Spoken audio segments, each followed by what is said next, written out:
যুক্তরাষ্ট্রের বিভিন্ন শহরে প্রেসিডেন্ট ডোনাল্ড ট্রাম্পের অভিবাসন নীতির বিরুদ্ধে ব্যাপক বিক্ষোভ অনুষ্ঠিত হয়েছে। মিনিয়াপলিসে আইস এজেন্টের গুলিতে রেনি নিকোল গুডের মৃত্যু জনমনে ক্ষোভ সৃষ্টি করেছে।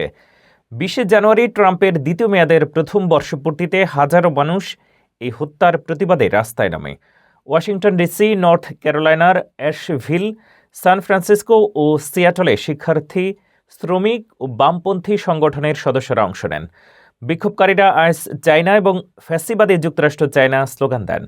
ওহাইওর ক্লিভল্যান্ডে বিশ্ববিদ্যালয়ের শিক্ষার্থীরা এবং নিউ মেক্সিকোর সান্তা ফেতে হাই স্কুলের শিক্ষার্থীরা ক্লাস বর্জন করে প্রতিবাদে অংশগ্রহণ করেন। টেক্সাসের এল পাসোর অভিবাসী বন্দি শিবিরে ৩ বন্দির মৃত্যুর ঘটনায় এই বিক্ষোভ আরও তীব্র হয়েছে। ট্রাম্প প্রশাসন জানায়, অবৈধ অভিবাসীদের বিতাড়িত করতে তাদের জনসমর্থন আছে, তবে অধিকাংশ আমেরিকান বল প্রয়োগের বিরোধী।